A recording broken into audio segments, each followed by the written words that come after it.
गई तुम्हारी है, बाजना शर्म तुमको न आई जो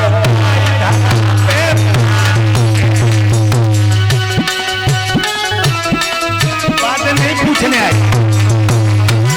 गाय मार दी पत्नी के प्यार में पागल है, और मेरे नजर में दुष्कर्मी है। तू कैसा देवताओं का राजा और बिल्कुल रिहाई अधर्मी है।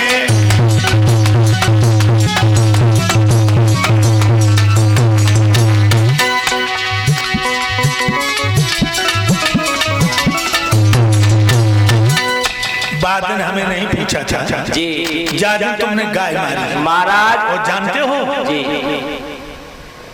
पृष्ठे ब्रह्मा, गले विष्णु, मुखे रुद्रा प्रतिष्ठिता, मध्य देवराज सर्वमाय महर्षि। गाय की पीठ पर ब्रह्मा का वास है और गले में मैं बसता हूं और मुंह में रुद्र है। गाय के रोम है वो ऋषि हैं और तुमने उस गाय का वध कर दिया। सब औरत के प्यार में पागल हो गए। महाराज बहुत बड़ी भूल हो गई, और ये भूल हमने नहीं करी प्रभु। इन ब्राह्मणों ने हमको सलाह दे दी थी कि अपनी पत्नी को गाय का मांस खिलाएगा तो बच्चा सुंदर पैदा हो जाएगा, इसलिए हम भूल में कर बैठे। तुम अन्न नहीं खाता, तुम उन ब्राह्मणों को इसी बात में समझ लेते पाखंडी हैं जो गाय की हत्या करवाने घूम रहे। बहुत बड़ी गलती होगी प्रभु, अब नहीं होगी। अब मैं तुम्हारे चरणों में आयु, मेरी रक्षा करो। अब चरणों में जब पिटी आई हो, दांत खट्टे हुई है, अब छीछा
मेरे प्यारे भक्तों। देवराजेंद्र प्रणाम करके चला गया।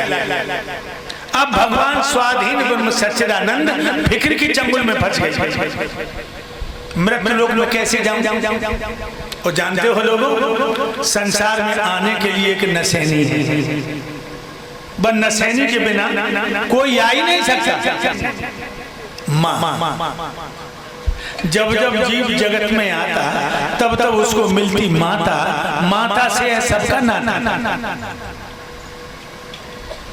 माँ भगवान कह रहे हैं ऐसी कौन सी माँ है जिसका हृदय रूपी आंगन साक्षात को विचारों से रहित है। मैं उसी की कोख से जन्म धारण करूं।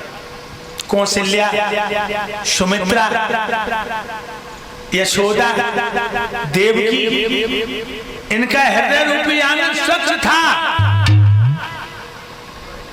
भगवान आए तो बहनाओ, हृदय रूपी आंगन जब स्वच्छ होगा तो विचारों से रहित होगा, गंदे विचार नहीं होंगे, तो भगवान किसी न किसी शक्ति को तुम्हारी गोद में अवश्य भेजे। अब भगवान सोच रहे हैं क्या करूं? दिमाग में आ गया। कश्यप ऋषि की पत्नी अदिति रोज मेरा भजन करती और रोती और कहती हे प्रभु मेरी कोख से लला पैदा हो तो तुम्हारे जैसे हो, मेरी कोख से पूत पैदा हो तो तुम्हारे जैसे हो। भगवान बोले अपने जैसा कान ढूंढने जाऊं, आज एक निशाने में 2 शिकार करूंगा। अदिति की गोदी भी भरूंगा और इंद्र का काम भी करूंगा। और मैया अदिति सवेरे सवेरे पूजा का फूल तोड़ रही, पूजा का फूल तोड़ रही। भगवान गए फूल में अणु जैसी सूरत, बिल्कुल अणु होता है, ये बन के फूल में छुप गए।